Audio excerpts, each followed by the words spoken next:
What is up, everybody, and welcome back to Retroactive. Happy X-Men 97 Day. We're going to be talking about the finale here in just a little bit, as well as some of the other episodes, but we have some other topics to get to. But before we do all that, let me go around the panel and introduce my other panelists. Joining me, as always, we've got Josh McCoy. How's it going, bud? What's going on, man? Happy to be here. Excited to talk some X-Men 97. It's been so good, and it's got me high on X-Men hype in general. And now I'm just more excited for Deadpool. Absolutely. And, of course, joining us is my wife, Ashlyn. Hey, babe. Hi from the other room. And Mr. hasn't watched the finale yet, Brandon Jenkins. How's it going, bud? There we go. There clueless. Clueless, I guess, is the right term of phrase. No worries, though. You're welcome to join us talking about the other episodes if you're caught up until the finale, though. So I'm sure you have some opinions about those as well. But let's get into our other topics of the day. Our first topic here is they dropped, I believe today, trailer for the new Dune series, Dune Prophecy. This is going to be a Max original series. I believe it is still produced by the people that are making the films. This is set 10,000 years before the events of the Dune movies as we know them. This is essentially setting up the Bene Gesserit, showing how they came to power, how they set things in motion from way back, and essentially like put their place in the universe and took control as best as they could in the way they see fit. Now, Josh, I know you said you saw the trailer. What did you think of this initial trailer? I know nothing about the lore. I really got into Dune with the first two films, and I fell in love with both of them, as we talked about before. I'm just excited for more Dune content, and it looks like it's on level. It's on that like same level as far as cinematography and storytelling. It looks really fun, and like I said, I'm just excited to learn more about the lore of that franchise. And I'm just really excited for it. And it's cool that they're doing the whole prequel thing. I just hope it's not. I don't know. I just hope they don't go like the whole. I don't want to compare it to Star Wars, where I don't know. I just hope they don't kind of like they throw too much, like they're overly connected, maybe. Yeah, and make it kind of confusing. I like how. I hope they just kind of keep it simplified. But I am really excited for it. It looked really fun.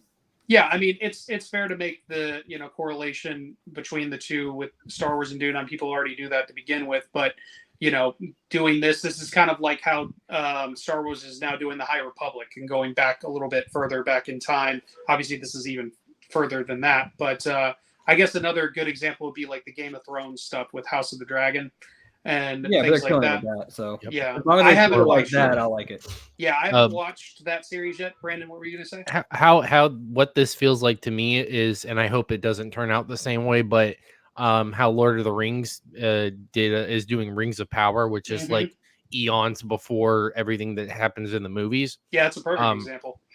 Yeah, it's what it feels like. But like I said, I just hope it doesn't take the same track, or that Rings of Power has, and absolutely alienated the fan base. Well, for the most part, HBO is pretty good about their shows, so that's what's keeping me like hyped about that. Still, it's like I hope that they, I hope they do it justice, and I hope it turns out good. From what I've seen, it looks good, and I'm very in the boat of you, Josh, where you said that you don't know anything about the lore other than like what's in the first two movies. I'm right there with you, so I'm hoping to see a little bit of original storytelling, and same as you, not as much crossover or Duneverse. Can we call it Duneverse? Like from now on, yeah. yes. Duneverse. Okay. Yeah, I'm pretty excited. Like I know y'all know that I collect the books and stuff like that. I haven't gotten too deep into them as of yet, but there are several prequel novels and things like that. So I don't know if they're taking anything from that. There is actually one called Sisterhood of Dune, which I believe is centered around the Bene Gesserit. So they might be pulling some things for that, but I do think a lot of this is going to be somewhat originally based, just kind of like loosely based on the lore set before them. That's why they're going so far back in time and telling us like the origins of the Bene Gesserit and everything like that. Now, Ashlyn, I know you're kind of interested in the Bene Gesserit from the Dune movies, and you have some like intrigue with those characters. Are you excited for this series as well? I am. I mean, I got really interested, especially with the second movie, because they had such a big role in that.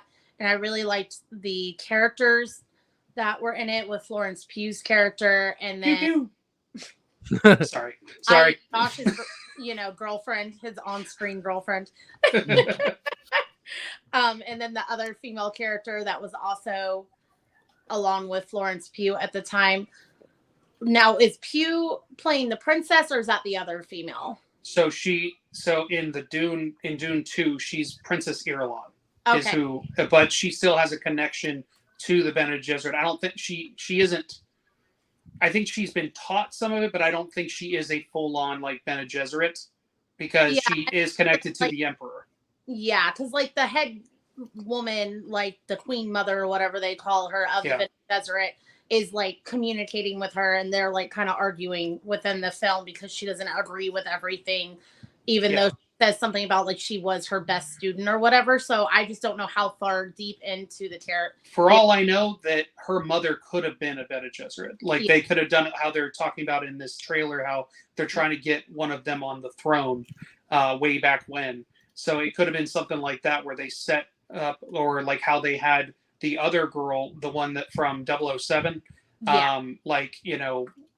essentially make sure she laid with the dude from the Harkonnens and stuff like that to carry on their legacy.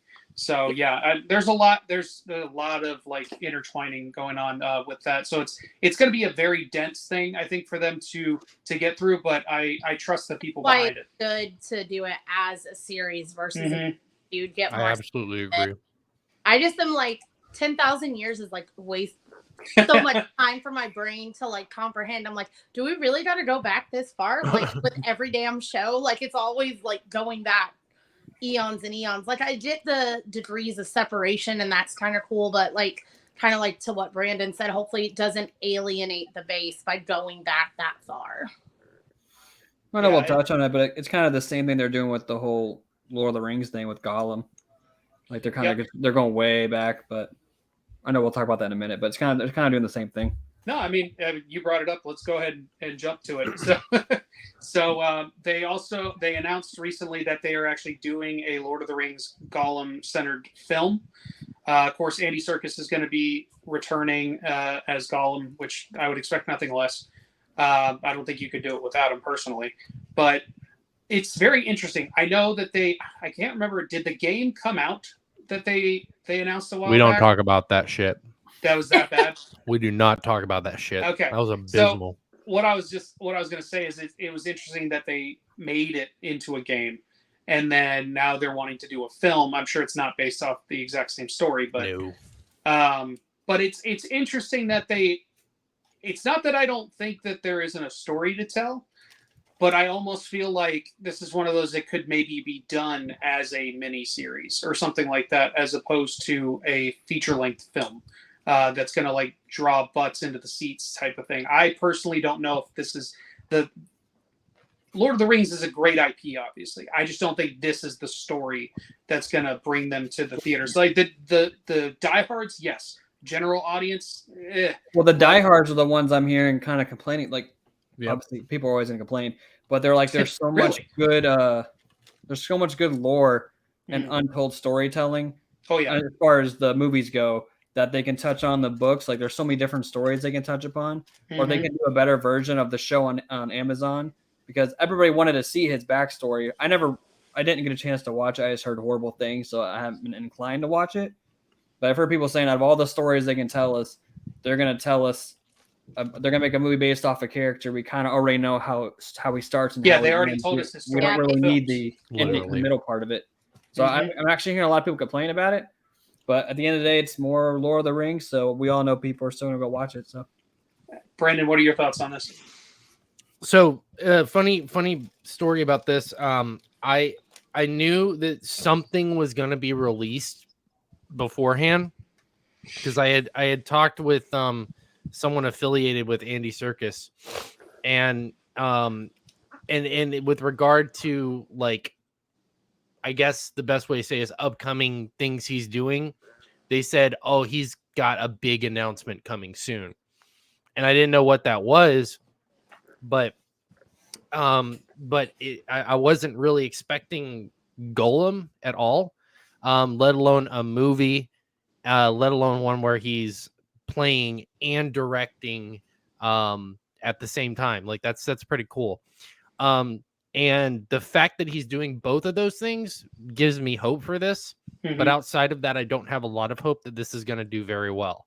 A lot of that reasoning you guys have already kind of touched on a little bit, but it stems from the fact that like they're making an entire movie, you know, based off of a character, which again, like echoing off what you guys said, we know all like the story of Smeagol, and you know, his transition to Gollum and why it all happened and blah, blah, blah. And I don't know, I feel like it would be it's going to be a very forced thing to try to drive a story in there that's lore accurate and, you know, avoid this stuff that we already know without already rehashing everything, Right. You know?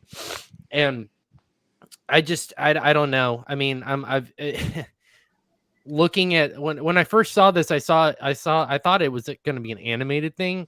And I was like, well, that there's, you know, that could open some doors, I guess. But now knowing that it's live action, I'm like, you know, I don't know. I think that I've had my opinions and my own dreams of what could happen in a Lord of the Rings series or a movie continuation post Return of the King.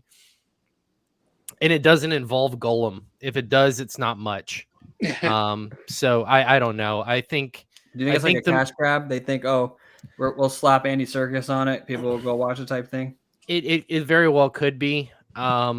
But I also know with Andy Serkis, there's not much he's been in that I haven't looked at and been like, damn, he didn't do it. He didn't do a good job. Like most of everything I see, huh? Let There Be Carnage. I'm not sure what that is, to be honest with you. The second Venom movie. Oh, yeah. I mean, it directed that. I did. I forgot about it. But yeah, it just, you know, it him as an actor, he does justice to whatever role he's in. So there's not a doubt in my mind he's going to knock it out of the park with the Gollum character like he always has. But it's everything else surrounding it, with the exception of him being director, that has me a little bit concerned. It could be, like we said, a cash grab, but I don't know. I really want to see in the future Lord of the Rings get some, you know, grade A 9 out of 10, 10 out of 10 content, because it's been lacking for years, with the exception of some of the video games that have come out since then. Not talking about the Gollum video game. But like Shadow of War. And I'm like, did you guys hear about that short film with the same title that they did like 15 years ago that just got copyright striked? No. The day that they announced. There's like, I guess there's this old little short fan-made film called The Search for Gollum, whatever, and it's been out for like 15 years, and now because of this, 15 years later, they copyright strike it, which I get it, because like you don't want people looking for information on the movie and then that pulling up.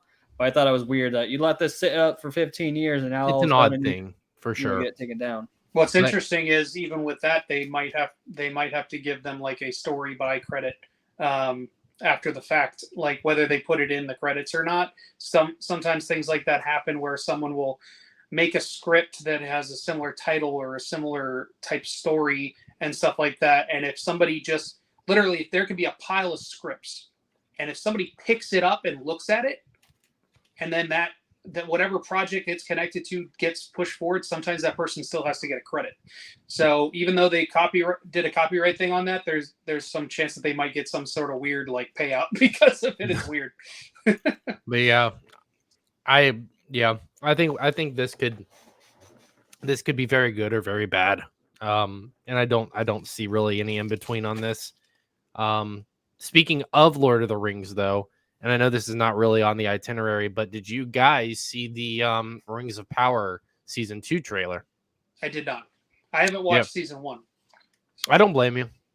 You're not missing out on too much. Yeah, but I haven't watched either. The big thing about season 2 trailer is that it shows Sauron and starts setting up his I take it as evil character arc. I mean, it starts to me. It starts kind of setting it up. At least it's up to interpretation. Well, I remember we know when the he's going first to be season bad, came but out, everyone was like, "When are we going to get to Sauron? Like, Yeah. when are we going to get there?" Is what Yeah. everybody kept saying. they just full on blasted him in the trailer. Like you just, it's obvious. They heard the it's him. complaints and they're like, "Here you go," just like Yeah. But I will say the season 2 trailer looks better than most of everything I saw in season 1. So there may be Well, some hope for it maybe they later. listen to feedback and are course correcting a bit. Yeah, I'm start, a I little guess. surprised they're doing it at all because it flopped hard and it really Well, they put a lot of money into this, so they're trying to see if they can maybe get some of that back with a season 2. If season 2 bombs too, then it's over. But yeah, So I don't. just like the content, because all I kept ever hearing was that the visuals were so stunning and Yeah. they were getting all these good reviews. that's where at they put all first. the money but- in. So it's basically just the content and the story. Storytelling is lackluster. not even there. I mean, it's like, did you ever see Inhumans? Oh, I God. think I saw the pilot episode and that was it. Yeah, maybe. Oh, God. That's really all you need to know. I mean, if you've seen Inhumans, that's kind of to Marvel what Rings of Power feels like to me as a Lord of the Rings fan. Oh, that's super unfortunate. And Marvel doesn't Yeah, reference maybe that for a reason. I'll Yeah. say Inhumans. I'll give it some credit. Like Ashlyn said, the visuals are very, very cool and very nice, and it looks great. But the storytelling is as bland to me as the Marvel, or not the Marvel. Well, the Marvels too, I guess. But Yeah. Inhumans. but Inhumans, yeah.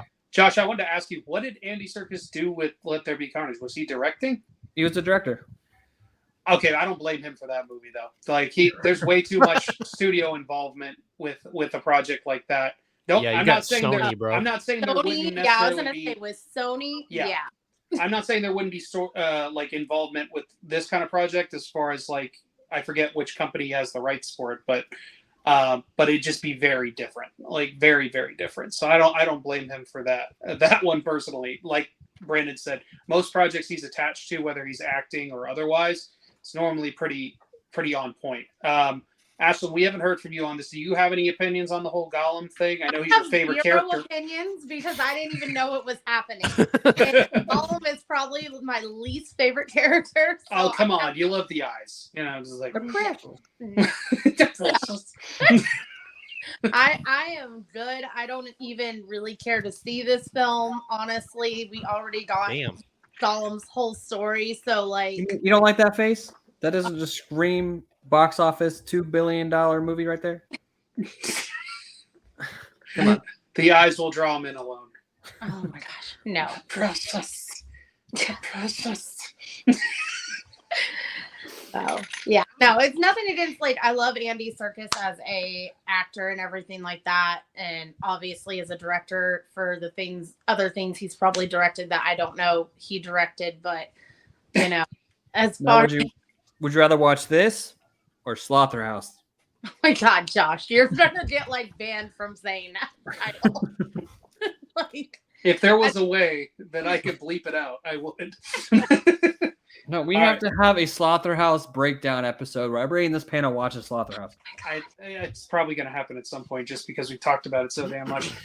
All right, let's move on to our next topic here. So another trailer that dropped a few days ago was the second trailer, more like full-length trailer for the new Twisters movie, the sequel to the 90s film, one of Ashlyn's favorite movies. So because she's such a big Twister fan, I'm going to start with her. Now, obviously, like I said, you're a massive fan of the original. It's one of your favorite movies. It's a very odd comfort movie for you. But said no one ever. What are your thoughts on this sequel and what they've set up so far? There's a lot of thoughts. She has opinions. Shocker. This is her Lord of the Rings, or this is her Marvel right now. Let me tell you. Down. It's not that big. It's okay because I feel about this what she feels about Gollum. Fair enough. I'm kind of with you there. The part of me that loved the original, like, wants to be optimistic about it and have high hopes. My only issue is, and it was funny because Andrew and I were talking about it today, I had totally forgot that the guy that they're having in this new sequel that's kind of towing the line between Bill Pullman's original character and then Carrie L's character, because he's like almost like a cross between the two for the way they're doing this. Like it totally, I forgot that Carrie Ells was even in the original, that he played the like corporate sellout guy that dies. So I was just like totally brain bottled for a second with that. But yeah, the guy that they have that's kind of towing the line between the two of them in this new one is just very, oh Lord, he gives me lots of vibes from back living in country areas. It's very thick, very just like yeehaw cowboy style. And Andrew's like, well, Bill Pullman's character kind of was like that. I was like, not to this extent though. This is very like. Do you think he's gonna say I have the need for storm or something like that? Like, you know, No. the need for wind. I don't know. It's storming time. Storming. That's great. It's just, that's the part that's kind of holding me back. I think the other stuff about it is cool. I'm kind of tired of us taking 20 plus years to get sequels for stuff. Like it's the whole like waiting 30 too years long. actually, but yeah. Yeah. 30? Well, close 30. to it. I think it was Pretty like close. 97 maybe when the first one came out. I can't remember exactly, but we're Yeah. towing up to 30 years on this one. So I think that's where most of my reservations come from. I didn't 100% recognize the female lead for this new sequel right off the bat, but her acting was fine from what I could tell. So like the stories there, it's like they're barely grabbing at the original with like the guy from Top Gun and his team and everything. It's like it has little sprinkles of reminiscence of like Helen Hunt's team, but at the same time, it's like, yeah. It's really But this time, the twisters will combine, according to the trailer. The fire tornado was really cool. That does happen every once in a while. So at least it looks like they're trying to lean a little bit into fact-based stuff with some of the technology and stuff with the Dorothy and things like that. I don't know. So like I'm gonna go see it with like mid-level hopes. Like I really What want if they put a shark in it? Oh. I was about to say, I think the only issue with this movie, correct me if I'm wrong, when the first one came out, it was kind of an original idea. But since that original Twisters movie, we've had so many storm movies. We've had Geostorm, Sharknado, a bunch of different stuff with tornadoes and Day After Tomorrow. So it's just like I feel like back in the 90s, this was. To be fair, most of those are more like disaster films as opposed to like focusing more on the weather stuff. I'm not saying this isn't a disaster film, but it's what was that movie with the chick from The Walking Dead where they were chasing tornadoes and it was filmed kind of like how Paranormal Activity is from I think I know what you're talking about, but I do not know the title. It was the same thing. They did the whole fire tornado thing. Yeah, it was like 10 years ago or something like that when that one came Yeah, out. I know it too, and I can't remember the name. I know what you're talking about. But yeah, they did the whole fire tornado thing. So people are gonna go watch it for pure You're not nostalgia. wrong. Like this was the one was the original Storm movie, if you will, in my opinion. Yeah. Like it put it on the map. It literally put storm chasing on the map. It made it a thing where it became a thing on the Weather Channel, and they made TV shows about it and stuff like that, and made people want to actually do it. And it was the best. Yeah, that's right. I just think they're running out of fun. They're running out of ideas, so that now, especially in this day and age, they're really relying on nostalgia. So they're trying to pick up what was popping in the 90s and the early 2000s. Like let's try to what was popping. I really feel like they're running out of lingo and everything. Running out of ideas, man. Like I was just talking about my fiance yesterday. There's that new Netflix movie. This is proof they're running out of ideas with the iCarly chick, Miranda Cosgrove, forever. Her and her husband are getting married, and then the parents of each other, they just meet for the first time at the wedding, which I think is weird that your parents just meet for the first time then. But then you find out that they're high school sweethearts, and now they're trying to get back together while their kids are getting married. I'm like, wouldn't that make them brother and sister? Isn't that whole thing kind of weird? They're like running out of ideas, so they're like really like story like that. So it's not with us. Not with us. No, with people we know, and it's rough. But no, that's literally I forget. Is it called It's Complicated? Like something like that came out like 15 years ago that has the exact same premise, like as what Josh was just talking about. It's Complicated is the one where it's Meryl Streep, Steve Martin, and the guy from Rust. Alec Baldwin. Alec Baldwin. Isn't that But essentially the their same story? parents are trying to get back together. Well, they get back together, so it's not the same premise. Okay, well, it doesn't matter. The But whole there it's is so another weird. movie- Doesn't that make them brother and sister, the bride and groom? I mean, Makes them stepbrother and sister. It's so technically. weird. Makes them broasters. there was Sorry, a this got long off time storm, but my point was like they're running out of ideas, so now they're like pulling what was popular back then, trying to make it relevant. I'm gonna say so. To be fair, there's like a whole massive category on certain websites about this kind of stuff, but we're not going to talk about that. No.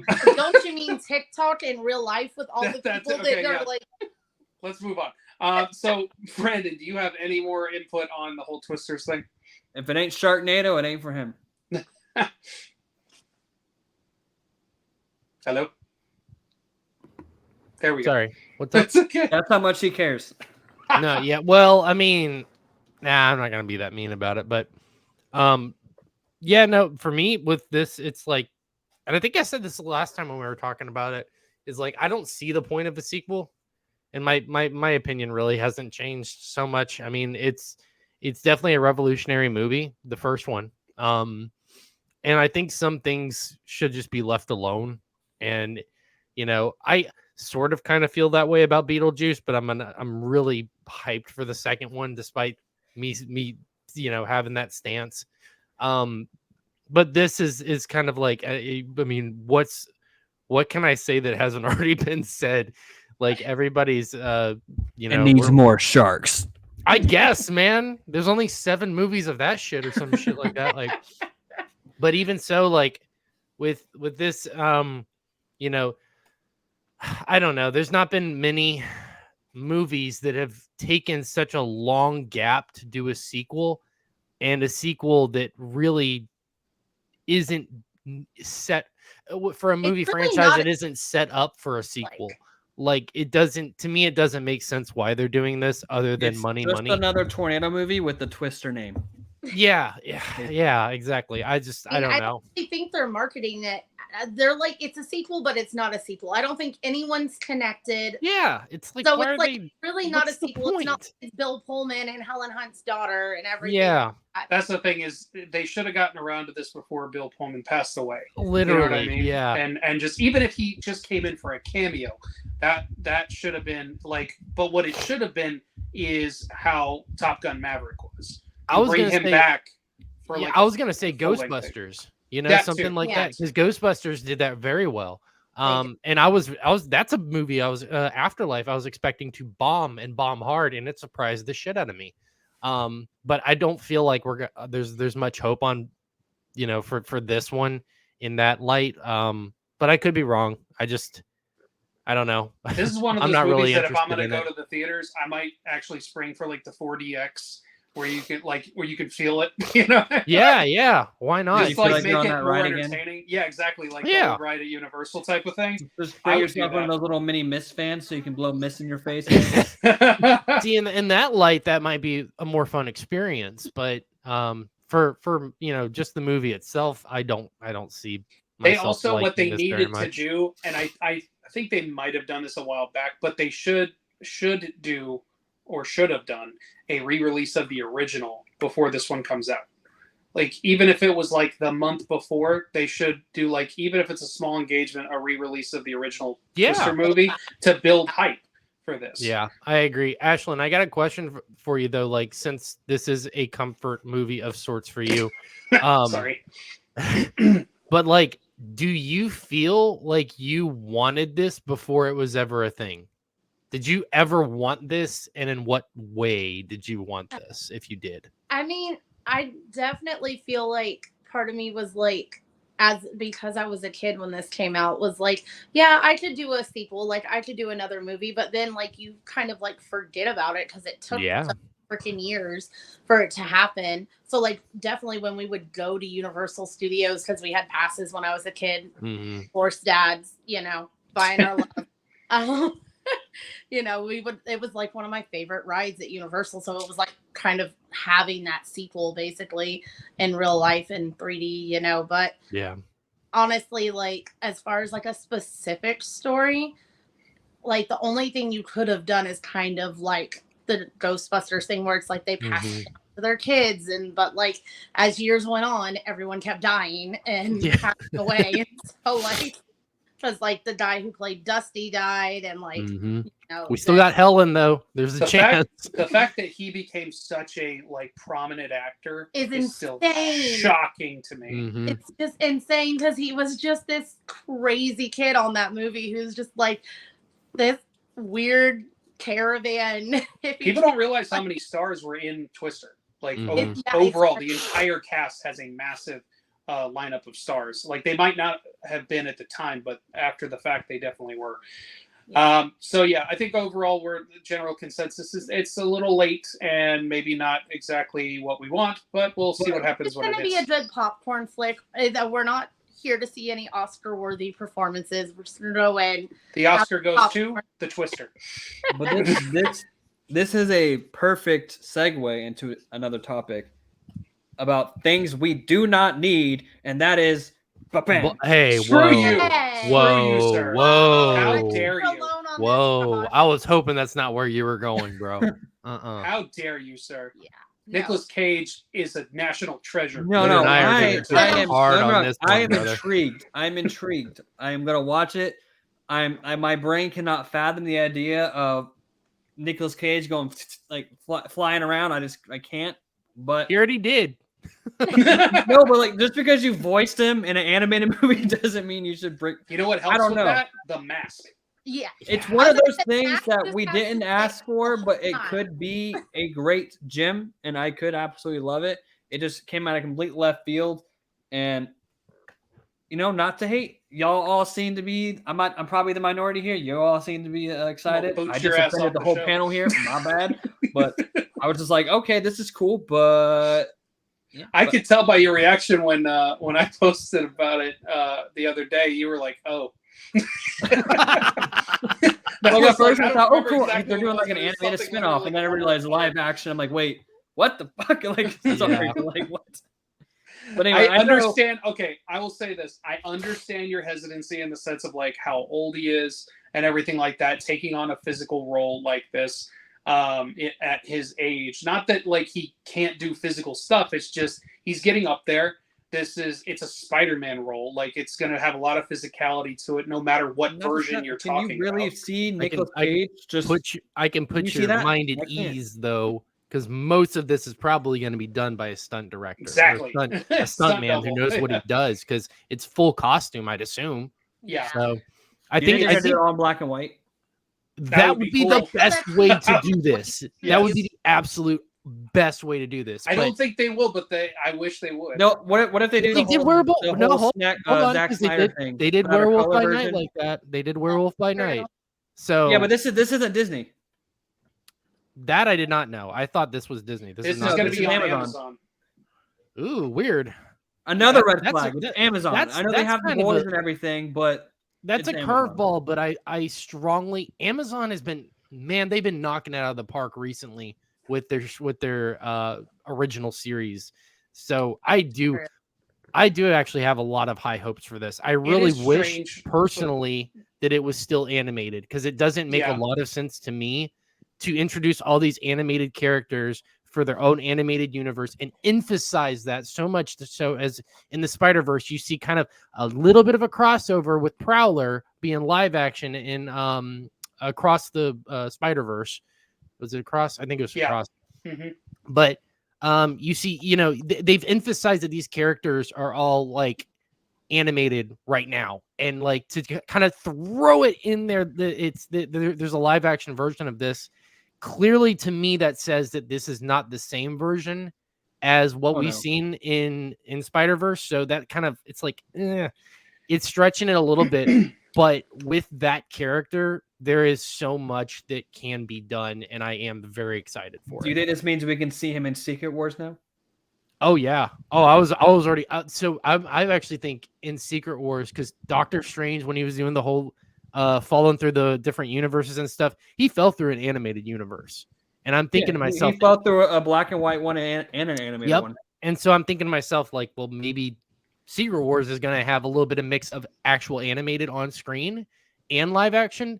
I think that would be the best way to do it. But we'll see. I don't know. Yeah, see, the thing about this, they announced this project a while back, not with him specifically, but they announced, I think it was like over a year ago, that Amazon was working on a Spider-Man Noir series. That's when everyone started campaigning specifically for Nicolas Cage to reprise his role. They had also announced a while back that, and I think this was before Noir got announced, they were trying to do a Silk series. Based off of that character from the Spider-Verse as well. And that one was going to be live action. That one, I think, right now is kind of at a standstill. I think they're shifting gears and focusing on this one, especially now that they've got him attached. I think this is going to be like full steam ahead type of thing. This is getting all the money and all the focus. Yeah, it is a little weird that Amazon is behind these projects and stuff like that. Obviously, Sony is involved in some way in the sense of like it's their property that they own, but they're, if you want to say, leasing it out to be. What if this is their way to branch out to see if they can work with other branches aside from Disney? I hope it does, and I hope it works in their favor because God knows they can't do it on their own. Yeah. And that's why I'm glad that they're not going to be heavily involved in this in the sense of producing the series. They already have a whole successful thing with Tom Holland and Disney. Why not just feed off that and continue to do stuff through that? Obviously, I feel like they don't want to give up enough creative control, which is why it's only worked with the Tom Holland stuff. Everything else they've done on their own, they've shit the bed with, except with the exception, I would say, of the first Venom movie was like 70% there. Like it had its good parts. Tom Hardy is not the problem with that, but Sony execs and like the people that are pulling the strings with the storyboard and stuff like that are just, they're shit in the bed every time with their That's the thing. The Tom Holland thing has all the MCU people reining it in and making them stick to a story. You know what I mean? Include these villains into the MCU. Like, can you imagine if they made Venom part of the MCU? It probably would have been a much better Venom. Oh yeah, probably. I'm with you 100%. Set it up for it, and they fell flat. Just continue. They would have made more money doing the shared thing with Disney off this other stuff than they did doing these stuff by themselves. That wasn't Tom Holland related. Ashlyn, what are your thoughts on the whole Nicolas Cage thing with this?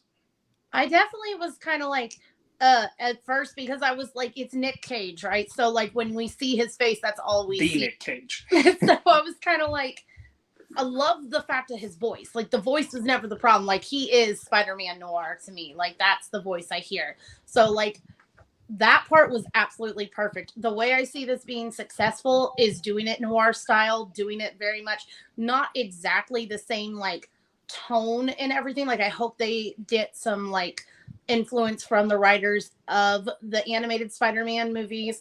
Well, they have to take it a little bit more seriously overall. Like it not play into the not tropes, but not make him, not that he was a joke, but you know what I mean? Like the way he was talking and stuff like that, like kind of just overplaying the noir things and stuff like that. But they kind of have to flush out that character a little bit more and give us more of him as opposed to just like, I don't understand this Rubik's Cube, type of thing. Next thing you know, we're going to get a live action Spider-Ham movie. Fuck it. Like, Fuck as far it, bring as, it on. Talked about with it being black and white, it needs to be like, black and white. Like, kind of like a Sin City, but not that style, because that's definitely very Frank Miller, and that's what they went for, which was true to the story, but kind of like how they did with Sin City, where you got some of the pops of color in, I think would be cool, with like pops of red for blood and stuff like that, or whatever. But as far that's my perfect version of Spider-Man Noir, personally, is that right there. Yeah. That like hyper stylized black and white pops of color type of thing. Like lean into the noir heavily type of thing. Do not. They'll probably make it color, but just don't. Yeah. Or give us the option for both. I don't know. Yeah. Pull Zack Snyder. Give us both versions. There you go.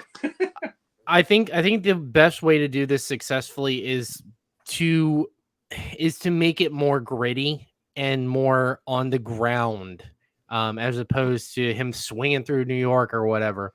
Obviously, or wherever they're. That's the best way to go about it. They could make it violent like The Boys too, because it's Amazon. That is kind of where I was going with that. Is that it needs to have some serious violence, and and I will say too, to ease your guys' mind, because specifically Josh, because you hit on this. on Nicolas Cage swinging through the city or whatever. It's not the first time he's done a superhero movie that was really good. If you remember, he was also Kick-Ass. I can't remember the name of his character. I know he's a Ghost Rider, Big Kick-Ass. Daddy. I just can't see him as Ghost Rider. I'm not comparing that to. That's a little bit different, but Kick-Ass with that grittiness, it was definitely more humor based movie, but there was a lot of grittiness in that, and I felt like his performance in that was outstanding. And But he played both sides because his character was also kind of quirky. You know it was what I mean? definitely So- quirky. Yeah. So like but- if they want to throw in a little bit of that, like with the whole, like with that version of I forget if he's actually Peter Parker or whatever his version is. If they want to throw in a little bit of that to give us a little bit of that Spider-Man flair, he can do it. But we just need to lean a bit more into the like you said, the gritty, the more realism type of thing. If you want, Boots if you on want the to put it like ground. that. There you go. Yeah, neighborhood Spider-Man. something like that. So we have a lot of opinions on this one. There's a lot to remain to be seen with this particular project. A lot of different ways they can take it. Let's hope it's for the best. We got some other Marvel news. So there was some additional castings for Fantastic Four. I feel really stupid because I don't have all my notes on me for all the names. I know John Malkovich, and that's the only name I remember. But all these people, you'd recognize them from one thing or another. The female, she was in American Pie way back in the day, but she's been killing it, popping up in a bunch of different things recently. She's had some series that have blown up, things like that. She's getting some more like serious acting roles as the years have gone by. Voice actress. Yeah. Okay, she had red hair in that picture, and I was totally thrown off for a second. Yeah. But yeah, her dramatic stuff is pretty good. Some of the stuff she's been doing recently. Yeah, so we've got her. Most of these are unknown roles. The only one we have her unknown role, John Malkovich's unknown role, and then the guy who pops up in everything, including Cobra Kai. That's what I mostly know him from. Also unknown. The only person we have an official casting for, and he's the one I know the least, Galactus. Is Galactus, exactly. And that's the main reason I want to talk about it. Is because I know Josh, being massive Marvel guy and super hyped on the whole Fantastic Four thing, would probably have some opinions about this. Josh, any thoughts?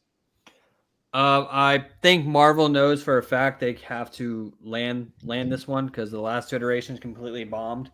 So I think they're putting literally everything into it. I know people are upset about the female Silver Surfer, which it isn't that's not Norrin Rad. It's a completely different character that's in the comics. So we will probably still be getting a Norrin Rad. I know nothing about the actor. I've seen him. I know he's in like Harry Potter, Game of Thrones. And I recognize him from that. He's in The Witch. Harry Potter. I recently watched The Witch, and I know he's in The Witch, and so I can hear Galactus when I went back to and watched a clip from that movie, and I'm like, okay, yeah, I can hear a very gruesome Galactus. So I think they did a good job with that. The other guys, I have no idea what they could be playing. I am a little worried that because they're so like, we got to do this right, we got to do this well. They're like casting a lot for this movie, and I hope they're not just throwing for the sake of throwing things in there, which I don't know. I just feel like it seems like every other day, oh, there's a new Fantastic Four casting, another Fantastic Four casting. It's just, I just hope they aren't trying to cram so much in this one movie, because you got to remember this comes out either right before or right after Avengers 5. So like right after this, it gets all into the Avengers stuff. So I feel like they have to cram a bunch of stuff into this movie because the next time you see them is going to be immediately in the next Avengers. So I just hope that they're still taking their time with it and not just throwing characters in there for the sake of throwing characters in there, because they really do have to get this right. I feel you on that. Like, I think, and I could be completely wrong with this, but I do feel like with the particular castings that they've announced, minus the Galactus one, obviously, a lot of these castings seem like people that could just be like for this particular movie. They're not necessarily going to be characters that might carry over into future installments, whatever way that may be. And I could, like I said, I could be completely wrong, but some of these people like John Malkovich, I can't, unless he's voicing somebody, I can't imagine him showing up in multiple Marvel projects, like doing that kind of role where he has to show up for multiple appearances and that sort of thing. You could be right too, because he's Spider-Ham as well. Because so after stretch him Secret too much. After That's Secret Wars, not Spider-Ham. Isn't it? No. John Malkovich? John Mulaney. Mulaney, my bad. It's okay. Yeah. Well, after Secret Wars, they've already announced that they're pretty much it's not a full reboot, but it's like a soft reboot. Yeah. So like, I don't see like I kind of agree with you there. I don't unless these people are going to be in between Avengers 5 and Secret Wars, whatever that gap of movies is. I don't see them hanging around. But yeah, these actors just seem like more like they're kind of filling roles within the story they're telling, pretty much, as opposed to carrying over into the extended universe. How do you guys feel about the rumors that people are talking about how this Fantastic Four isn't? They're from a different universe. They're not from the 616. Yeah, I think we talked about that. Yeah, we talked about Ashlyn, that. what were you going to say? I said I think that could be totally possible with the whole multiverse thing going on. I think that's the best way to do it, personally. I think it's a good YA. Well, the reason I say that, and I absolutely agree. I only say that because of the established world that we have in the 616 universe. If you're rewriting history again, like we did with like Captain Marvel, you have to then explain where the hell they went, why no one ever brings them up or talks about the fact that they existed in the 60s or whatever it is. And everything like that, where like obviously they did for Captain Marvel, but it was a little bit different. There's far less people knew about her. Well, there was remember in the first Captain America movie at the Stark Expo, in that tube there was the Human Torch. It was like the Human Torch suit. So it's like I remember there's been some nods to it. Yeah. So like they I'm sure they could have came up with a way to make it make sense. I get what you're saying 100%, and the way they're going about it is probably the much easier way. Mm-hmm. You happen to kind of retell everything.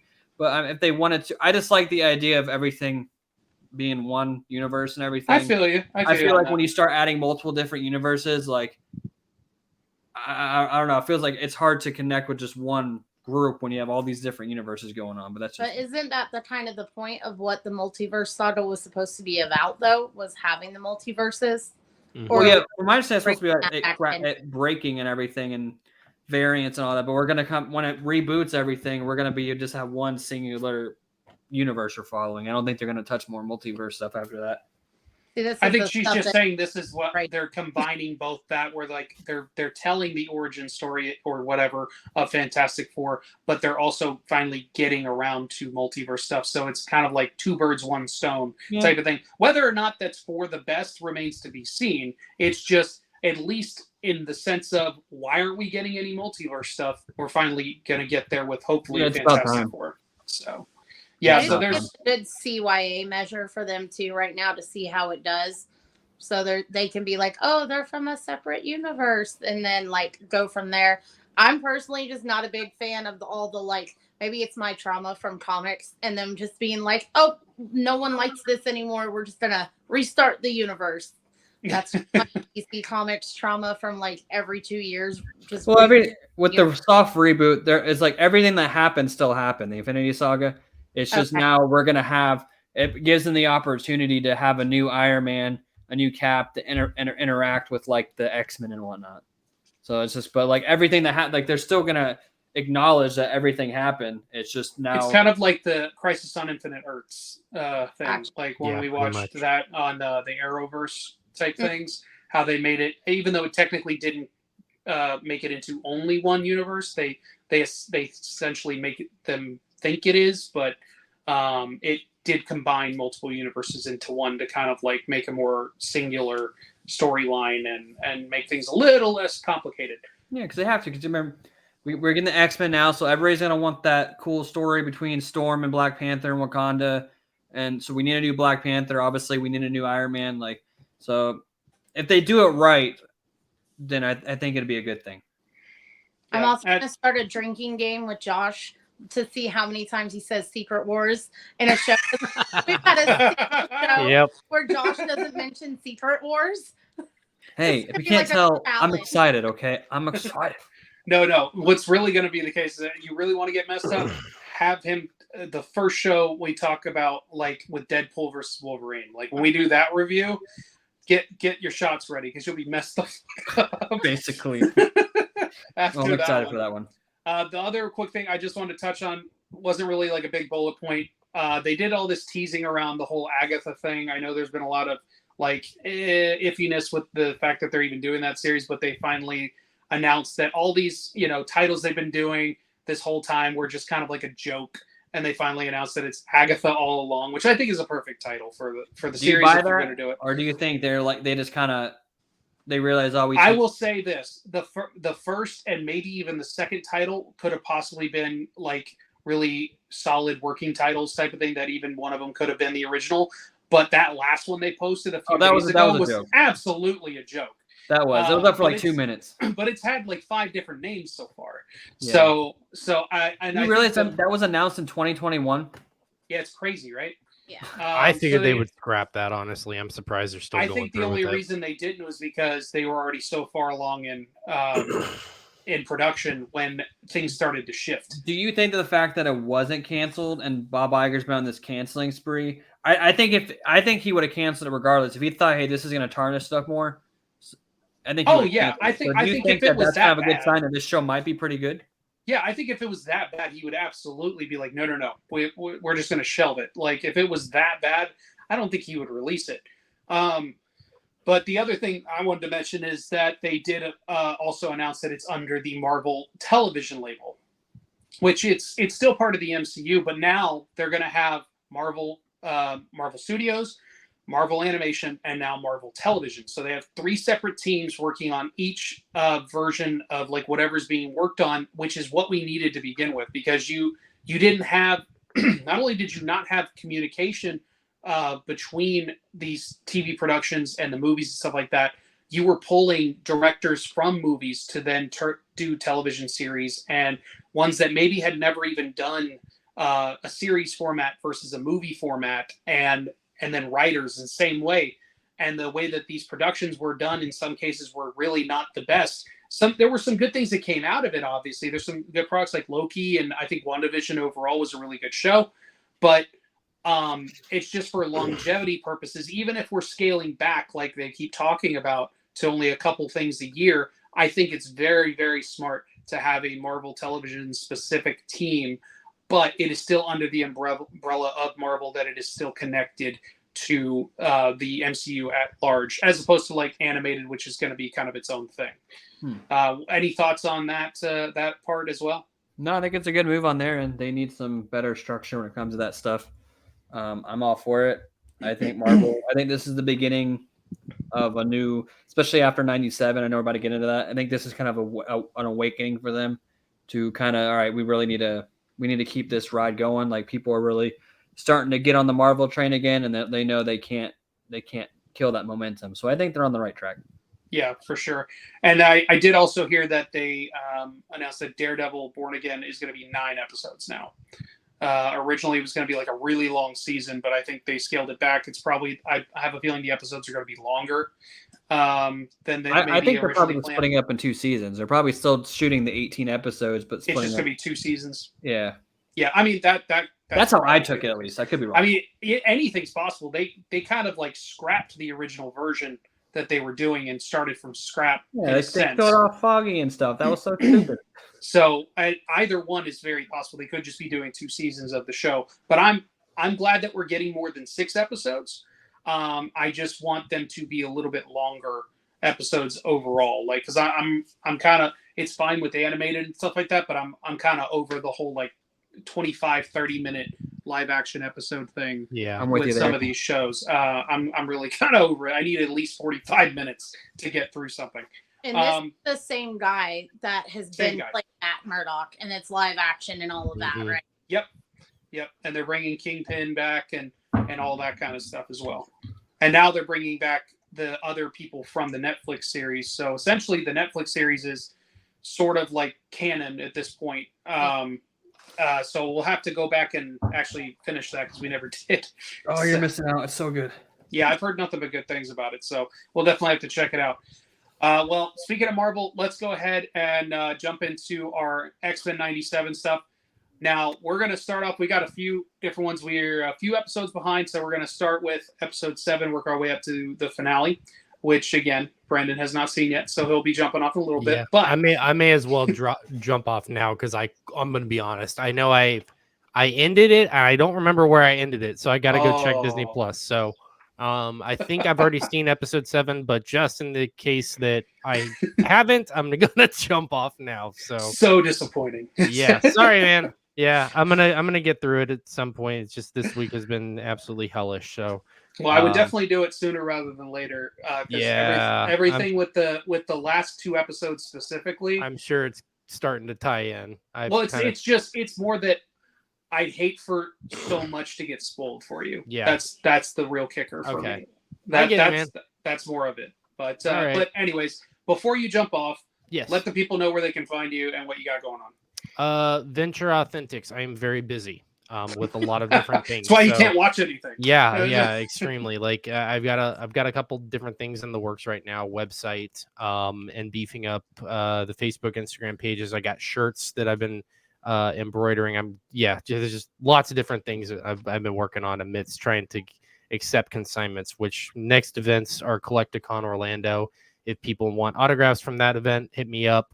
I have had this week, I don't even know how many orders, but a good amount of orders coming in. So it's looking to be a good event. I have after that, what is after that? I can't remember. Tampa Bay Comic-Con is probably going to be the next one if I don't do some filler in between that and Collecticon. So yeah, if you want to find me, Venture Authentics, that is on Facebook, Instagram, and TikTok.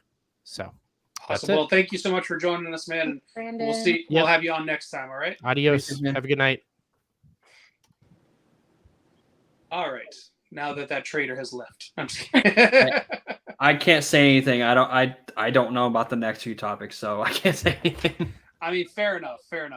The next 2 you might not have, but at least I know you're good for the X-Men stuff. So let's start off with episode 7. I wanted to use this image in particular because this was one of my favorite parts of the episode. Thank you, because I'm trying to remember, like the last 3 episodes, they all blend together for me. We actually did a rewatch. We watched the entire series last night leading up to the final episode. 5 a.m. We were up. It was insane. Y'all are crazy. Yeah, I was trying to remember because 8, 9, and 10 was like one big story. Yeah, it was the tolerance. 7 is the one where the Captain America. So episode 7, it starts off with the funeral of Gambit and the fact that Rogue's not there, and then she's on a rampage, trying to figure out like who's behind this stuff and find information. That's when she meets up with Cap, and which obviously, for those that probably don't know, very different version of Captain America than what we're used to seeing. They're basing it off of. He actually showed up in the original series back in the day. I think it was only for like 1 episode, maybe 2. But he's not the biggest. He doesn't full on hate mutants, but he's not the biggest fan of mutants. He's that typical, like, he's following what the government says. He's that old school Boy Scout cop, like America's cop, if you will, type of thing. So sticking to what they're saying. So because the people in charge of him, don't really trust mutants, he's kind of that camp. So that's why you kind of have that back and forth with him and Rogue, and how she's like, are you with us or are you not with us, type of thing. But I loved that whole exchange. The super pettiness of tossing his shield as far as she can fucking throw it was fantastic. I loved that. Do either one of y'all have thoughts on episode 7 as a whole? I thought it was really good, like just seeing her in this grieving process, and now she's kind of like becoming, the anti-hero in a sense with things because of the fact that she's still an X-Men, but she's in so much pain and she's grieving so hard. The only thing that she can think to do at this point is go after the people who hurt her and took away Remy from her. So I thought it was really cool how we see her break into the military base that is, meant for the Hulk. Ross, yeah. So you see Ross and everything like that, and just getting some neat callbacks with not callbacks, but like tie-ins with the Marvel superheroes and things like that, because we got Cap in this, and then we get even more, of course, in the next 2 episodes, which we'll talk about.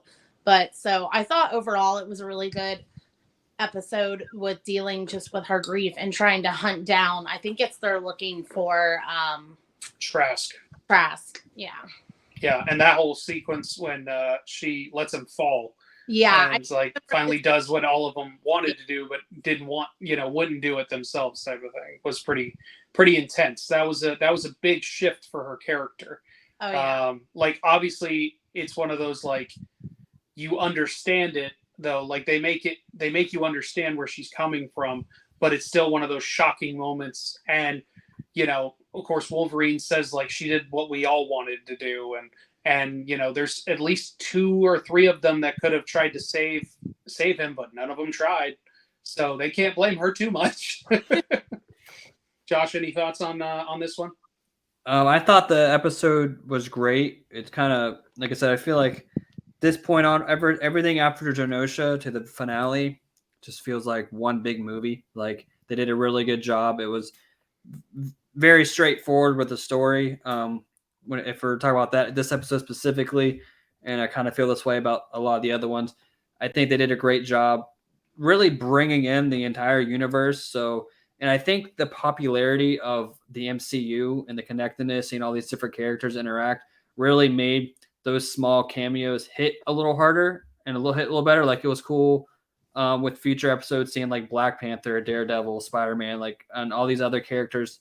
I think it made that connectiveness feel like a lot more. I don't know the word for it, but it made it feel more special, and at least for me because I'm big on the whole. It also made the world seem bigger. You know what I mean? Like. You're like, oh, these people do exist. This is the Marvel universe still, just in animated form. They answered a big question that people always have. Okay, when these big world-ending events are happening, where is everybody? this specific group of people is trying to finish this, but no.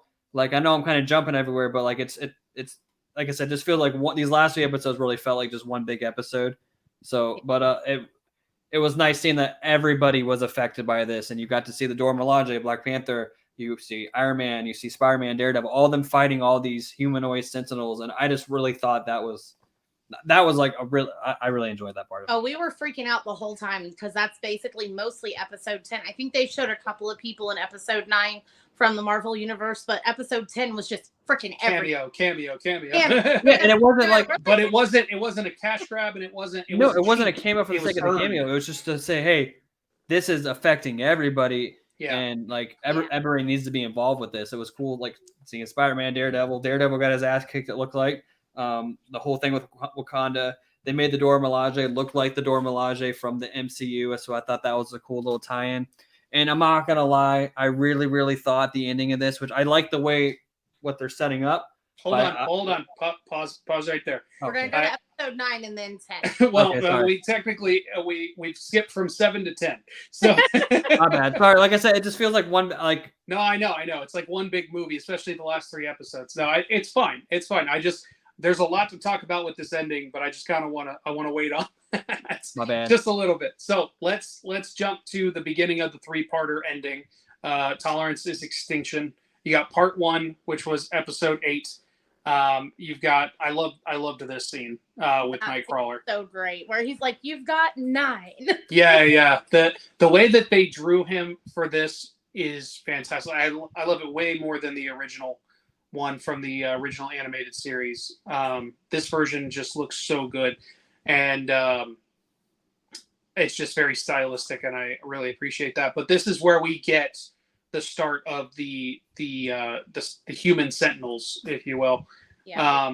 And they start coming out, and as soon as that lady with Beast was down there, I knew there was a problem. even before anything happened. Turn on him. Yeah, even before people started showing up, started changing, I was like, this is already sus, to begin with. So that, of course, that happened. You've got them, just trying to survive. They're getting more information about Bastian with his mom and his child upbringing and all that kind of stuff. So we get more backstory on that character. Where he comes from, his, psyche in a sense. And then the episode ends with Xavier finally coming back to Earth. It only took the entire season, but it's fine. Any standout parts from this particular episode for y'all? I thought the whole team up between, like you said, the Nightcrawler and Wolverine was dope. Just watching pretty much the chaos unfold, and it seems like the Deadpool made the joke, the X-Mansion falls apart every few years. We It- literally She said says that all the time. It's like house blowing up builds character, It's like, with that. And I did love the Summers team up moment was pretty awesome. Yeah. When they're in the Porsche, he's like, "You have a Porsche," and they're doing that, and they're just like all fighting together. Was pretty awesome. Was that the one where they do the callback for the original X-Men movies, where he's like, "What were you expecting? Black leather?" Because in the original X-Men, they're like, "What were you expecting? Yellow spandex." I think that was. Was that 9? Was it 9? I think it was 9. Yeah, something like that. It was 9. Yeah, it was 9 for that one, because that's when they split up with the teams and everybody's getting their suits on and stuff like that. And then when they finally get him like an official X-Men suit, and he makes that joke about the movies because they made that reference back in the day about the animated series. So I love that. I love that callback. But yeah, so this is basically just kind of setting the tone for what's to come for the next 2 episodes. So we get to episode 9 now, we were talking about the suits and everything like that. We finally got the classic blue and yellow, and then we got Wolverine in his like yellow and like I don't know if it's like black or brown or something like that, like black and red or something. Yeah, it's but it like a classic comic look, classic X-Men look overall across the board. Love to see that. Jean Grey in her old style outfit, Cyclops in his, just everything about that was great. It's kind of one of those like how with the MCU, how it was like when characters are introduced, we had to give them very like modern and futuristic versions of their outfits, and then the further we went along, we allowed them to get more comic accurate as people got more comfortable with it. I feel like we kind of like did that, but only within one season. So I love that as well. This one was, I mean, so a lot happens in this episode, but the thing that obviously just stuck with me because they had to end the freaking episode on it was Wolverine and Magneto. And oh man, even before what happens to Wolverine, just the right through Magneto. I mean, and the thing about this show, man, that still surprises me is they are not holding back with some of these visuals, man. You see just the blood and just the claws sticking through him, and then of course the retaliation of him Magneto pulling the adamantium out of his body, and God, that image just is burned into my brain. That's from a comic cover. I've heard a few different things where they've taken a lot from the comics with just this season alone. Great stuff, but just whether it's even things from just covers or they've taken things from storylines and like kind of intertwined them. The writers deserve so much credit with this series. They've done such an amazing job. Josh, how did you feel when that moment happened with Wolverine? That was a oh shit moment. He's about to kill this fool, and then he turns around and he messes up my boy, and I'm not too happy about that. But it was the perfect cliffhanger. Like that's the perfect way to end that, and that's how you end an episode, and that's how you get people excited for the finale. And like I said earlier, I hope the live action side was really paying attention to, because a lot of the second to last episodes and finales from previous shows, aside from Loki, that's my baby. It's a perfect show, my opinion. Everything was very lackluster, and it didn't like get you like, you always had like, totally that was it. Nice. No, this one was like, God damn it. I can't wait for next week. So I really hope they continue that. But that is it's a beautiful comic cover. So I'm happy that they're really, tying in the comics a little more. I also really liked what they did like early on in the episode when Magneto shows back up after, stopping the polarity of the Earth and messing with all the electronics and everything like that. He brings the asteroid M like into our atmosphere and recruits some of the X-Men teams when we have Rogue split off, and Sunspot follows them, and she puts like Gambit's jacket on Professor because they were to say, you did this. Oh my God. She was throwing some serious shade. I'm not gonna lie, dude. I know he's a fan favorite, and was anybody else kind of getting annoyed by Professor X in this season? I don't know what it was. He was kind of annoying me, and that's why when he did the finally I can tell you to shut up moment and covered up his mouth, I was like, you know what? That's kind of funny. Everyone's like, yay! No, I'm with you, and like that's the thing is that this is in my opinion, this is a very, when I say different, it's different than what we're used to seeing. We're used to seeing the Patrick Stewart version, or I forget the actor's name, but from First Class and stuff like that. James McAvoy, yes. Where it's like, it's almost like he can't do anything wrong. Now, the James McAvoy one does end up going in a direction where he's made some mistakes, and because he's younger, I'm going to base it off of that they're saying like when he was younger, he made more mistakes and made wrong decisions like we all do and stuff like that. But as far as Patrick Stewart, for the most part, short of like the situation with the Dark Phoenix thing, it seemed like he could do no wrong. And he said everything right and did everything right. And this is a much more of like a real situation where it's like he thinks he knows everything, but he doesn't get everything right. And he doesn't always say the right thing and things like that. And sometimes you just need to shut up. I think they keep having him stay this course that he's just like, I just need to get them to listen to me and then we'll be fine and everything will work out. But it's kind of like he just keeps trying to use the same method over and over and over again. Yeah. With Magneto, and it's not working because he's not going to the root of the problem, and he's still coming off very much as like the I know better than you type of thing. He's being too much of a teacher. He doesn't know how to let go, which is they talk about that in one of the earlier episodes after rewatching it, where he's talking to his would-be bride, and she's like, the point of a teacher is to help them stand on their own and everything like that. And he doesn't know how to let go. He doesn't know how to not be that teacher. He even does that scene with the Shi'ar Empire where he sits them down in the class. Although that was pretty funny, I'm not gonna lie. It was very watching that and like shoves the apple in the woman's mouth. But but that's the whole point, is he's so stuck on seeing these people as his kids, his students and stuff like that. And he's not even taking into account how long he's been gone and everything that they've had to do to survive without him this entire time. Like, I'm back. Everything's good now. I'll fix it. Yeah, exactly. Like the dynamics have completely changed several times over since you've been gone. And you're trying to shove yourself back into the situation like everything that's going to happen or needs to happen. It's like, nope, this is a very different dynamic than when you last saw us. Well, and you can see, Scott, when he goes to attack Magneto, Scott's like, this is not the way. Like, we still need him. Like, you attack him and damage him, like, and take him over. Like, we still need, I think he says, like, Gold Team still needs more time or whatever. So, because he was about to put him down. Like, I think in that episode, before he did what he ended up doing, it was almost like he was going to put Magneto down. Yeah. And because the other stuff hadn't been taken into effect, he's like, no, he needs more time.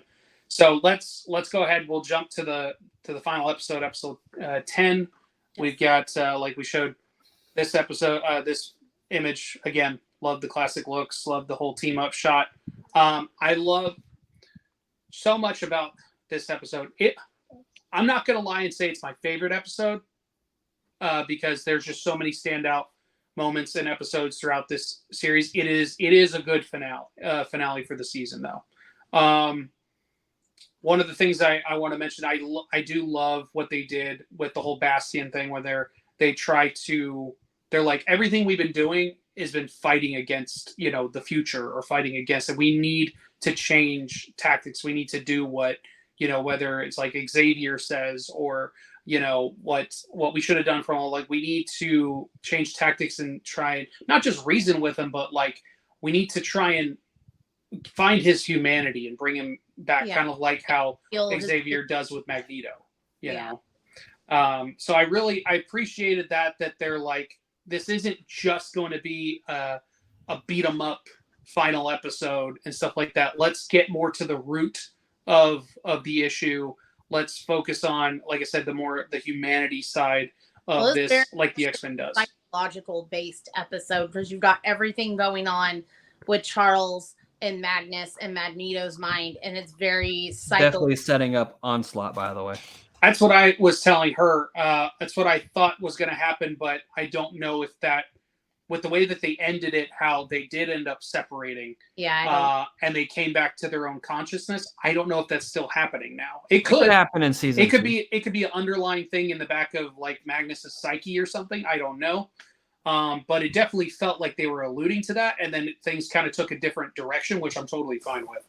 Because I don't know, like if they get around to that, that might be like a season 3 thing, because they're clearly setting up season 2's villain and everything like that. But before we get to that that last bit of it, yeah, Josh, any thoughts? I know we were all talking earlier about all the awesome cameos we got to see throughout this. Even Spider-Man and MJ showing up.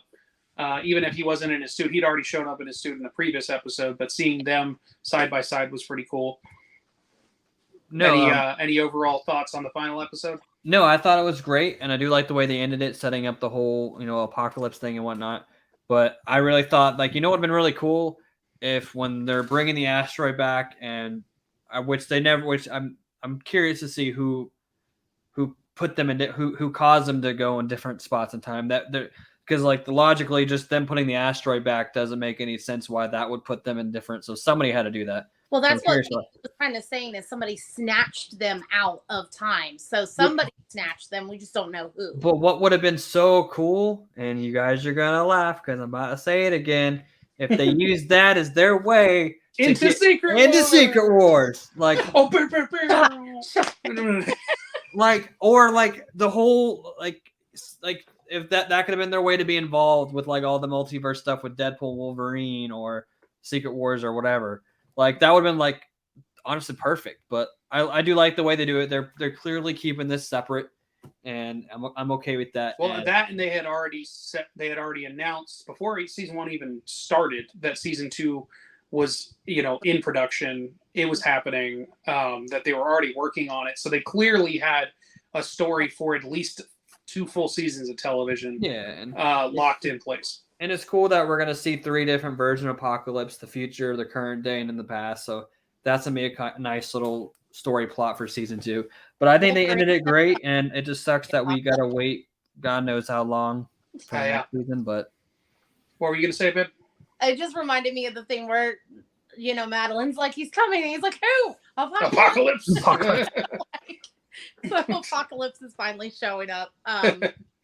Seeing the Phoenix come back was like amazing. That was probably one of my favorite parts of the episode, is the fact because they scared the shit out of us and they made us think Jean died. And then they're just kidding. That girl can't stay dead. Madeline is apparently dead, but Jean can never die, apparently.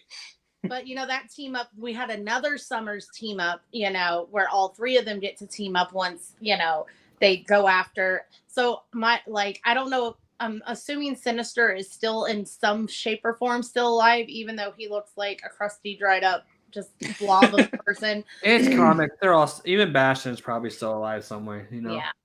So, I don't think, if they had killed him, I think we would have really seen that. And I don't think they, because they don't show him dying. So he just runs off crying because he looks ugly. So giant reason. That was very interesting with that whole turn of events. But it was cool to see him, Jean take away all of Sinister's, all the DNA and stuff like that, and the everything that he had stolen over time. So I'm like wondering if it went back to its rightful people, like whoever still left that, because you see the DNA and like the mystic stuff coming out of him. So that was interesting. And then, like I said, the team up with the Summers team was really cool. And everything like that. So, I don't know. It definitely has me hyped for X-Men. And I'm excited to see live action, which we're going to get a taste of it soon in just about 2 months. And I couldn't be more than excited. They've got a very, very tall order because of this series. Yeah. I've said it before, and I will continue to say it. It's not even about the Deadpool thing. I mean, when they finally get around to doing a traditional X-Men film. I truly believe that now, because of this, they're actually already working towards. I think they were going to wait to do X-Men until after, SW. I'm not going to say the word until after SW. I think now to see how much people are thriving for this, I think we're gonna start seeing it a little more beforehand.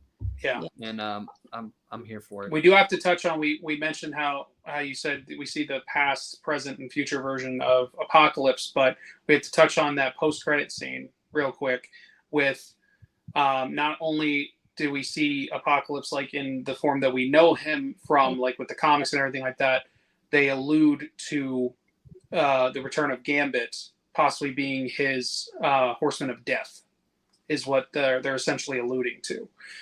Now, I'm not 100% sure that that's the case. That seems like what they're leaning towards. That's what they're doing. Let's not sugarcoat it. That's what they're doing. Yeah, I mean, it's not that I don't think that they're going to do it. I do. It's going to be a very interesting version of Gambit to see, like a dark Gambit in that sense. And then I was talking with Ashlyn earlier today because she's still beside herself about the whole Gambit thing. She's still in denial about the whole thing. So I told her, I was like, well, they're clearly going to bring him back.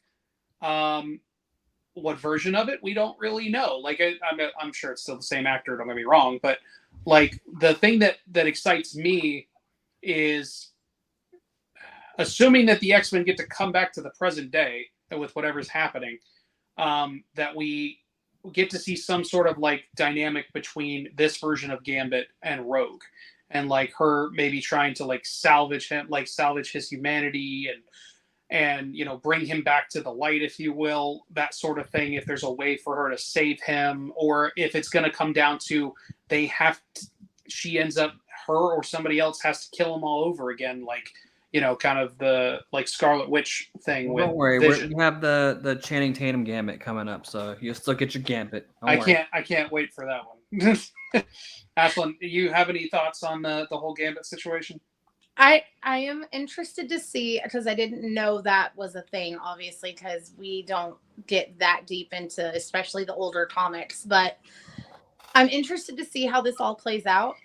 Like I was telling you earlier, I just like, no one can be happy in this series. It's very frustrating. Like, it's just, I kind of like, I enjoy like the big overarching part of the series and everything like that, but it's just like, now we're going into Apocalypse, which I guess is what the fans want, so it's fine.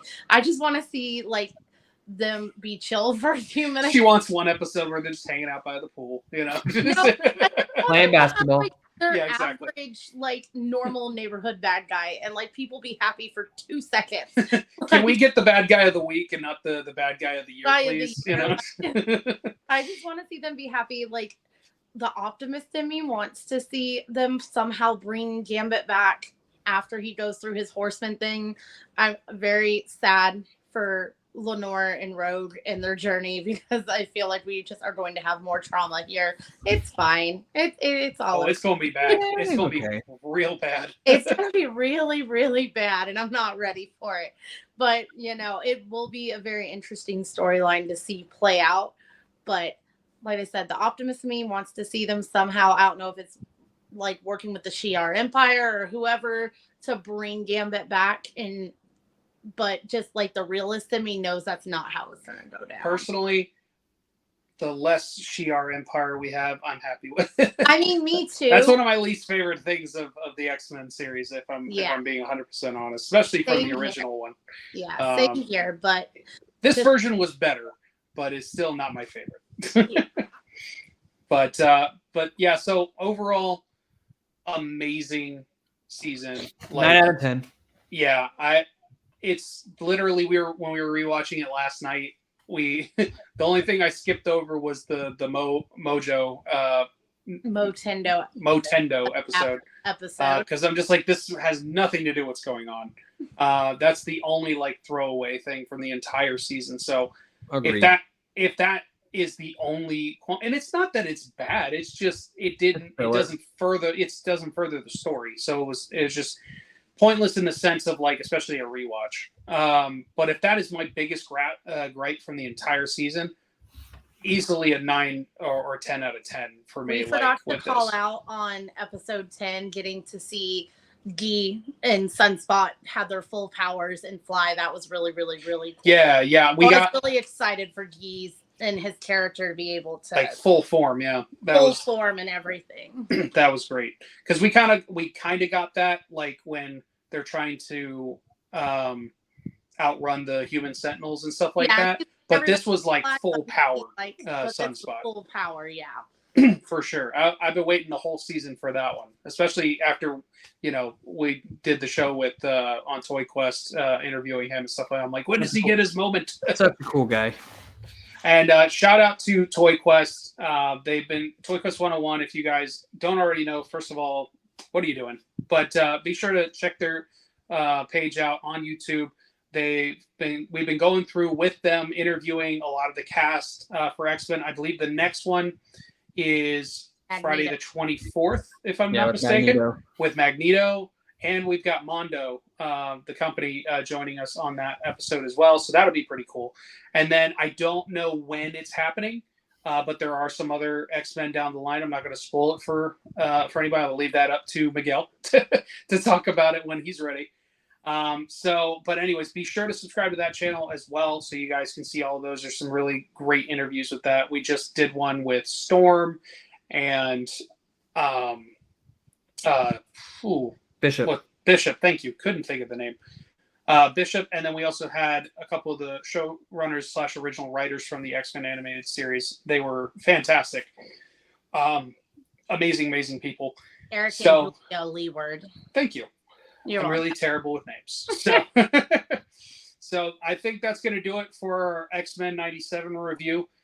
Before we get to our last two subjects here, we're going to bid adieu to our Marvel-centered guy, Josh. Josh, I apologize for not doing my homework with the start of the wars. It's not Secret Wars, so it's not for me. No, it was close. There's just one word off. It's fine. It just it's pretend still it's part SW. of it. It's still SW. Where can the people find you, Josh? You can find me over at McCoy Culture on YouTube and over at josh.mcculture on Instagram. I've been posting some shorts and collectibles I've opened up, and I'm starting to do more movie-related content. I did a cool episode with Andrew regarding the 5-year anniversary of Endgame, if you guys want to check that out. And I got some other cool stuff in the plans, but until then, you can catch me over here with Retroactive and with Toy Quest 101, and of course, on my channel, McCoy Culture. I appreciate you guys. All right. Thank you so much for being a part of it. We'll see you later. Okay, man? Have a good one. All and then right. there's for 2. Just dwindling our numbers down little by little. There we go. and then I was gone. All right. So our last two subjects of the day, we've got some Star Wars talk. First thing we're going to talk about is, if I can find the image. Apparently I don't have it. We're just going to talk about it. We've got the Bad Batch season 3 series finale and everything like that.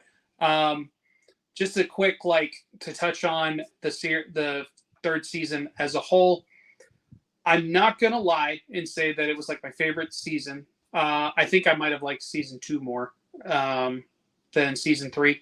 I think it might be better if I go back at a later time and binge watch it as opposed to the week to week type of thing. That definitely impacted my connection with it too. It made it a lot harder. I just feel like some of the focus with it being on there was a lot of focus when Omega was with the other children locked up and everything, and they very much kind of attached themselves to those kids in the hidden base or whatever it was. I don't know. To be honest, I was having a really hard time kind of paying attention and staying attached to this season, and it kind of let me down because I had so much hype about it. But I was there were times where I was okay, I need to put my phone down because I don't know what's going on, and I'm having such a hard time focusing and staying invested and connected with the characters and what their journeys are, because it just felt very, especially that portion, very drawn out. Yeah, I agree. I think this season gave me kind of when I watched Andor vibes, as far as it was a very slow burn type of season. A lot of context stuff, based stuff, as opposed to action heavy. Yeah. And a lot of back and forth with the whole like trying to like get off the base, get back to the base, that sort of thing. I thought that was the most interesting part of the whole series is when they were off the base and they got recaptured and everything like that. Like that was the most interesting part for me. And then of course Batcher. Like anytime Batcher was around, I was totally invested. Space puppy. I was like, just like the whole back and forth, like I said, with the kids and like the base. It just felt like we were spending so much time and it was just dragging and dragging. I didn't feel like we were getting anything, and it was crazy because we ended season 2 at like peak height, and so like we're ready, we're gonna go into season 3, we gotta go rescue Omega. We don't know how the frick to find Omega because none of the trackers worked, but we're gonna find her somehow. And then it was just all about like the kids, but like you really weren't, it wasn't like when they first were testing the blood and everything like that. There was like, they were just there for filler and there was just nothing really going on. The most that happens is the lady that is like taking care of them has like a change of heart or whatever and like risks her life to help them eventually. But other than that, like it was just there to be there. Yeah. It was definitely one of those things. It's like, because of what they initially brought up at the end of season 2 and then carried over obviously more thoroughly in season 3 with the whole like Project Necromancer thing. They were essentially laying the groundwork for what comes much later with, we have it mentioned in The Mandalorian, and that's alluding to what happens in the sequel trilogy with bringing back Emperor Palpatine and all that kind of stuff. So this has been them laying the groundwork for that and kind of like filling in the gaps. So they also have to give a conclusion to like, oh, why did it not happen sooner? Or like, what happened to this project? Well, the whole place got bombed. That's what happened. Like the whole base blew up and they lost all their research and like basically had to start from scratch or whatever the case may be. But I think it's like, it just took too long to get there. Yeah. And especially like you were saying at the end of season 2, we lost Echo. It was Echo, right? Yes. Tech. Sorry, I always do that. I always mix up the two because Echo, because of all his like transformation stuff, looks like he should be called Tech. And so we lose Tech with the whole like Plan 99 thing. Like he sacrifices himself for them, and are you shocked that no one else died? Because I am. Yeah, it just felt like there was no stakes in this. Like the further we went on, the less stakes we had. Well, I mean, I thought we were going to lose, I thought we were going to lose Wrecker in like the last episode. I was going to just kick everything over and walk out. Lost Wrecker. Well, Wrecker was the one I thought was going to go because of what they were setting up like in that final episode. And I kind of thought basically everybody but Omega was going to go. Is how I figured this whole thing was going to play out. Like from the get-go, when I found out that this was going to be the final season, I was like, oh, I better prepare myself because everyone's going to die.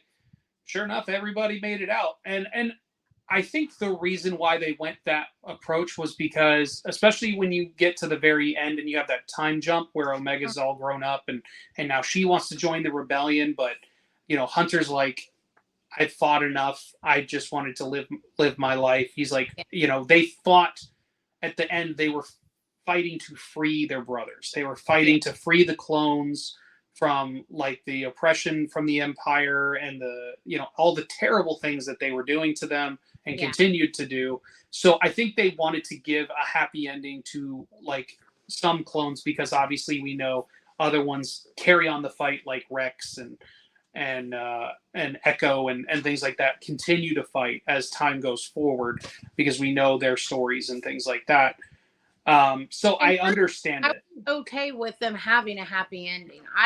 The ending was never the problem for me. It was just all the stuff in the middle from like, I can't remember how many episodes there were this season, like 9 or something, but it was like, there was like 12 or something. 12. Yeah, it's like everything from episode 3 to episode 11 was just unnecessary filler that just dragged out.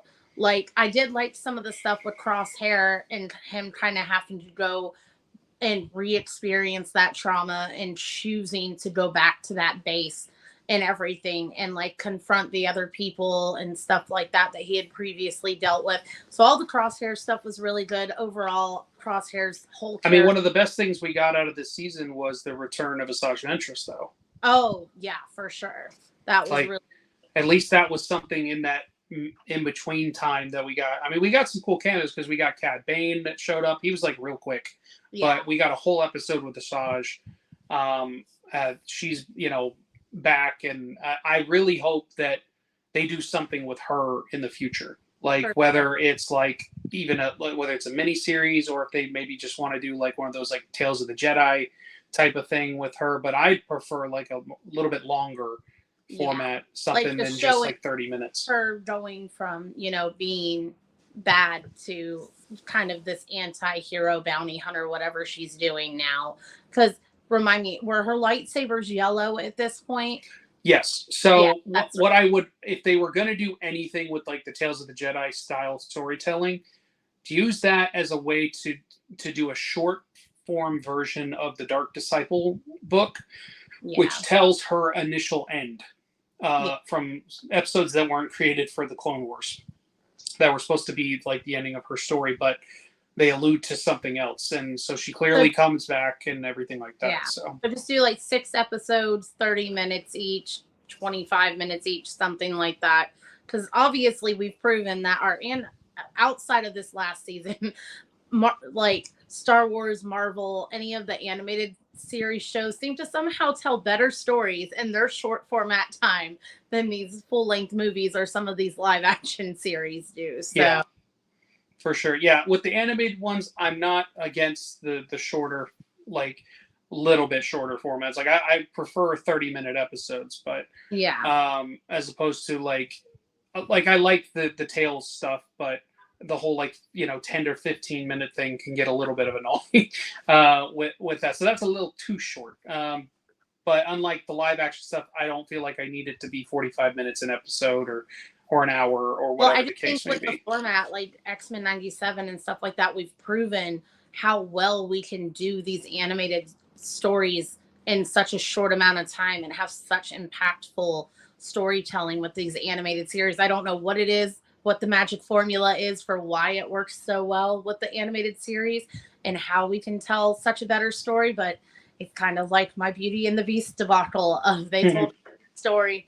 With the animated one, some things just translate better and you can do in shorter amounts of time. So now there's been some rumors like with the ending of this series that they've kind of like possibly set up for a couple of different like spin-off type of shows to continue the Star Wars animated, side of the universe and stuff like that. One of which is like a series based on like Rex and Echo and like their squad, and it's kind of like their whole thing of like trying to continue to free their brothers and the early days of the rebellion type of thing and like their involvement in that. There's some things I'm like, okay, that could work. Like that I'll always foreseen Rex. You had me at Rex. Yeah. Already and it's like I'm cool because like that was Echo's whole thing is like he left Clone Force 99 because he felt like they weren't doing enough to like fight against the Empire, because they were just at one point they were just trying to survive. They're just trying to keep Omega safe, and he's like, no, there's still so much that needs to be done. There's so many of our brothers that need to be freed and stuff like that. So there's definitely a story there. There's definitely something you could do with that. Another one is people are saying whether they do something with Omega joining the rebellion, whether that be in animated or if she somehow shows up in like a live action format or something like that, remains to be seen. I can't remember. There's the film, I think it's still a film, that this like Rogue Squadron that Patty Jenkins was doing. I heard a while back that it was back on the table, like that they were going to start working on it again. I don't remember if that one is based in like the original trilogy time period or if it's New Republic. I honestly don't remember. But it would be cool. I think it would have to be like original trilogy if we were talking like the age that we saw Omega at the end of the series. So if she could show up in something like that, that'd be cool. That would be really cool. I'd love to see more of her journey. I don't think like she was the problem with this. I think it was just like the way they took Clone Force 99 and like just the filler that got added in. It was interesting that they were alluding to the fact that she could possibly have force powers, right? And stuff like that, but that she apparently didn't have possibly like a strong enough connection to the force, but that she still had a high metachlorian count, like a Jedi could have, and stuff like that. But there are many different force wielders out there that aren't Jedi. Yeah. So, and it's possible, even if they, whether they do or don't, like in whatever future thing we possibly see her in, allude to her having, you know, some sort of force power is fine. But I thought that was, if nothing else, I thought it was cool that like out of all of these different things, like even a clone can end up with this. You know what I mean? Like I thought that was cool. Because I think, if I remember correctly, it's like something from Legends that there was actually like a clone Jedi. Like that one of the clones actually became a Jedi, and stuff like that. In some way, shape, or form. So I think they were kind of like borrowing from that, kind of like they did with the like the specialty clone unit with like the light up faces from Legends and stuff like that. So I love how they're like they were intertwining some of that stuff. But so overall, maybe not the best season, maybe not the best way to end things. The final episode's great, but just like as a whole, the season maybe wasn't the best way to end things on, in my opinion. But ending as a whole, I'd give the ending like a pretty solid rating, like maybe like a 7 out of 10 or something like that, for the final. Just I loved these characters. I've really enjoyed the series. It's not my favorite Star Wars series. Like Rebels will always be my number one. Clone Wars is right behind it there, and but it's definitely up there for all the Star Wars series. It's definitely on that list. So as opposed to like, no offense, Andor, not really my thing. But let's move on to our last thing of the day, which is another Star Wars one. We have the Tales of the Empire.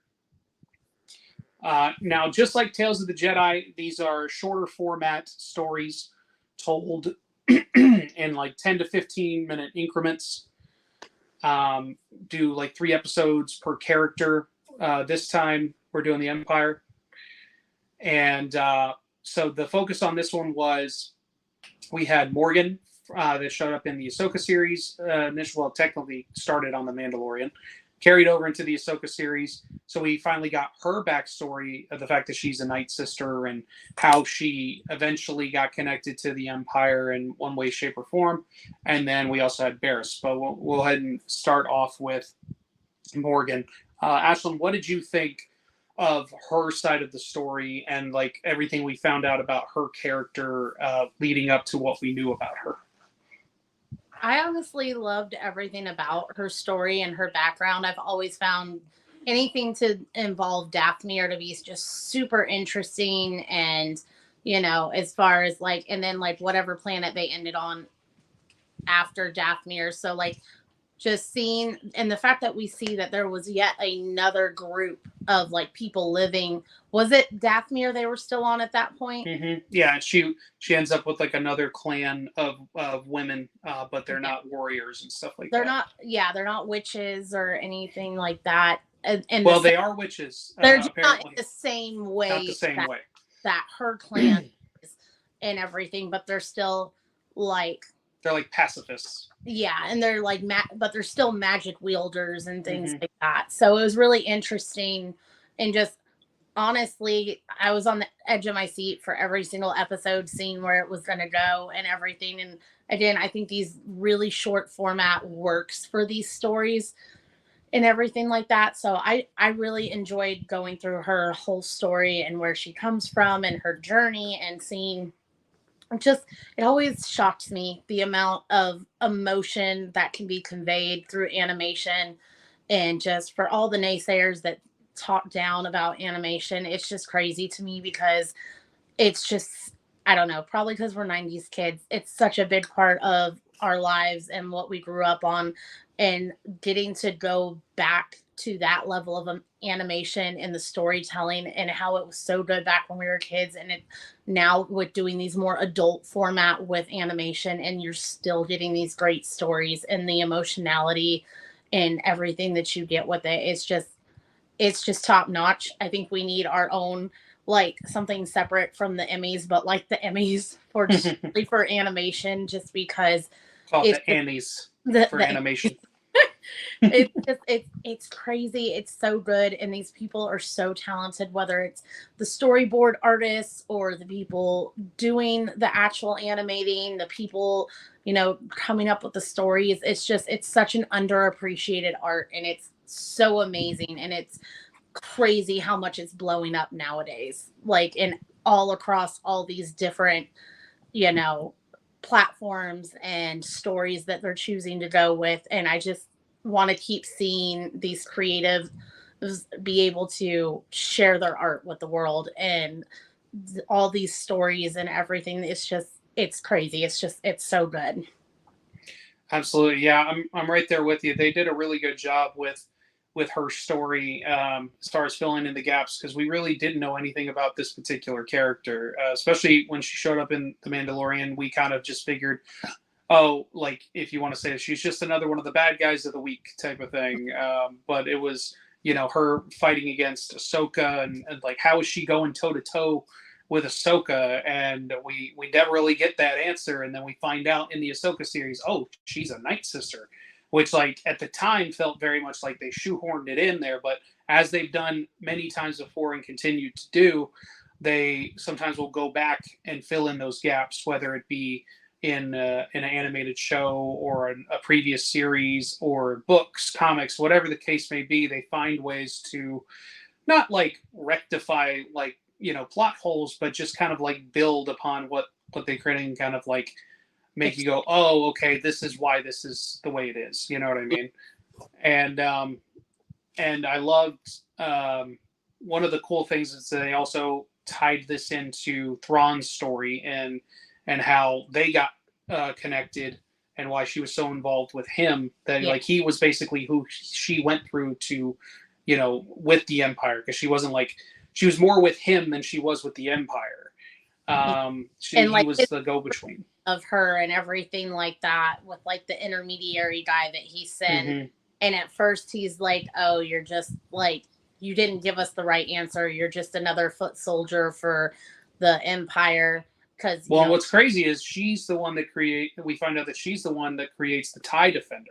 Yeah. Which is a huge thing for Rebels, and like why Thrawn is on Lothal, when he takes over and everything like that. He's trying to get his TIE Defender program up and running. They're building it there, and now we know where that comes from, like where it came from, who he has working behind the scenes. So again, they're just laying more groundwork and like kind of filling in gaps, that even ones that I didn't know that I needed, but now I've got it. And so that was pretty great with that. And then the other one was, we finally got some more story on Barriss, who, for those that may remember, was not a big role in Clone Wars up until towards the end, but she's the reason that Ahsoka ends up leaving the Jedi Order. She frames Ahsoka for like this for bombings and things like that, because she turns on the Jedi, and because she believes that they've fallen from everything that they believe. And so this is her way of getting back at them. And then when she finally confesses, she just goes off, and we never see her again. So we didn't know what happened, but come to find out during Order 66, she has the opportunity to survive, because they give her the option to now join the soon-to-be Inquisitors. And so we get the early days of the Inquisitors in the Inquisitorium and stuff like that. We see the Grand Inquisitor return from Rebels, which was pretty awesome. Still voiced by Jason Isaacs, so I love that they brought him back.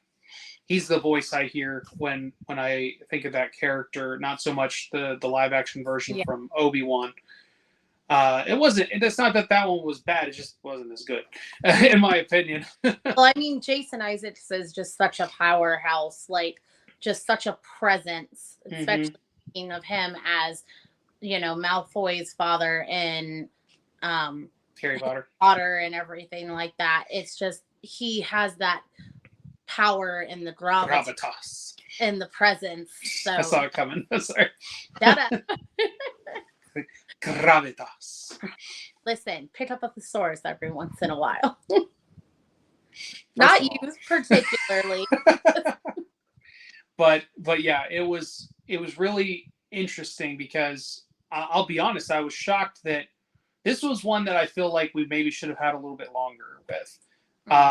It was good. I did not go the direction I thought it would, because we have her first episode is her getting picked up by the soon to be like Grand Inquisitor, and then we have her like going off on an adventure, if you will, to track down a Jedi and kill them, and then she decides this is not what I wanted, and so she kind of like goes off on her own and hides from the Empire, and she becomes like a healer and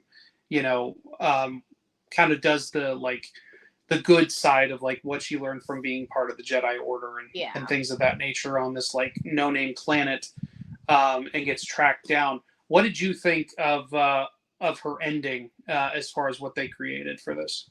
I thought it was really interesting. Like, I liked it that, she has this whole, it was very relatable for me, honestly, to be like the path she takes. Because I think we all have those times where maybe, I don't know, this is probably my like previous religious trauma talking, but like, growing up.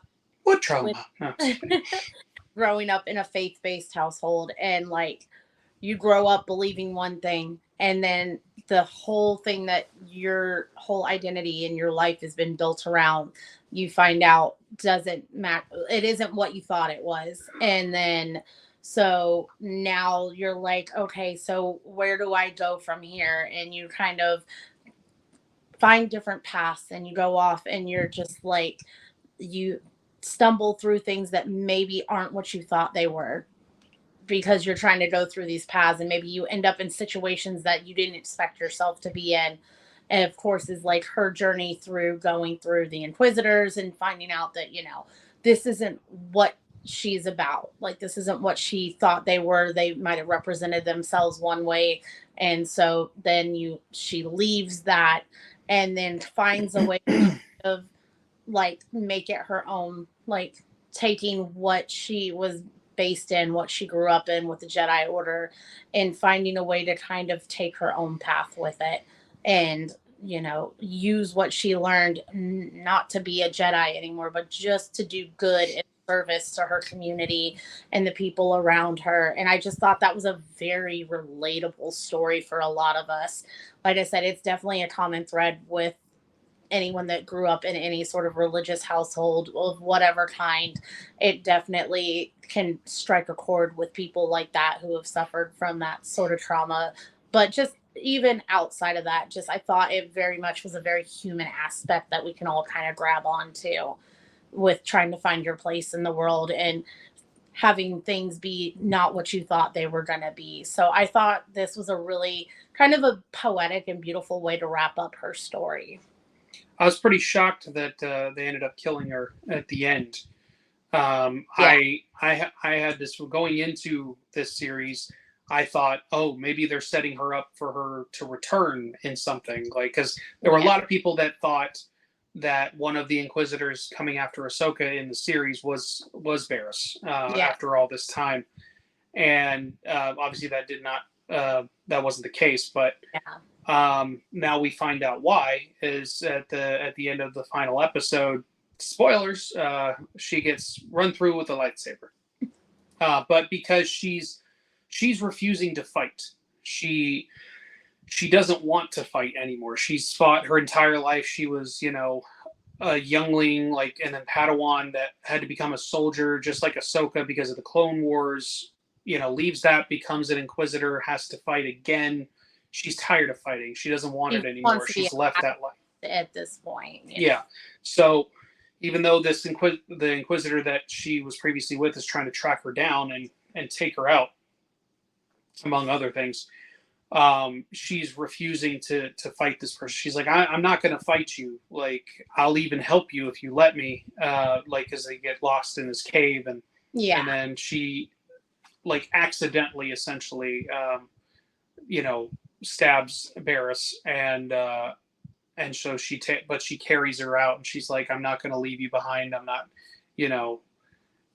she's essentially like found this other woman's humanity. I keep using that word today, but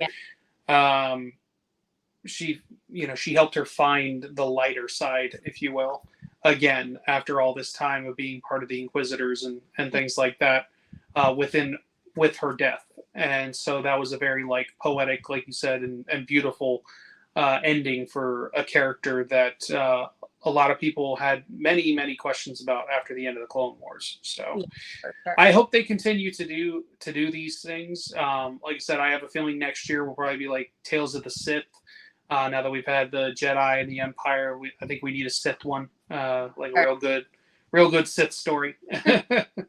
But I think they can, continue to do other Tales of the Jedi and Tales of the Empire and stuff like that. Like, and more Jedi adventures. We need some more. Yes, more young Jedi adventures. Yeah, that's a whole other thing.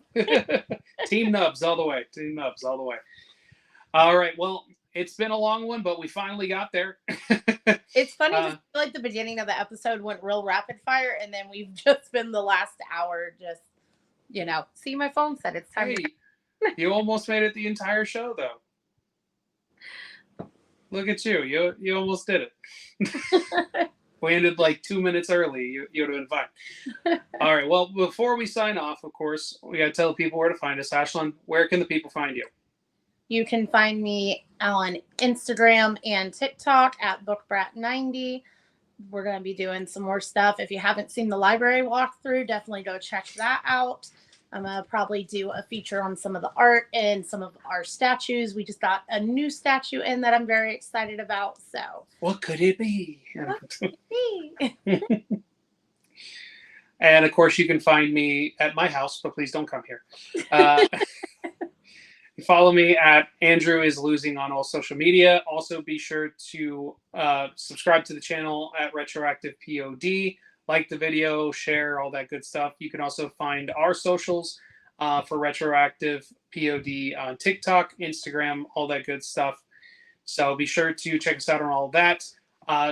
Be on the lookout. We'll be doing more episodes as things go forward. I don't know what we're going to talk about now that, all the Marvel stuff and Star Wars is done. I mean, well, I guess we'll just have to wait for Deadpool and all this other kind of stuff to come out.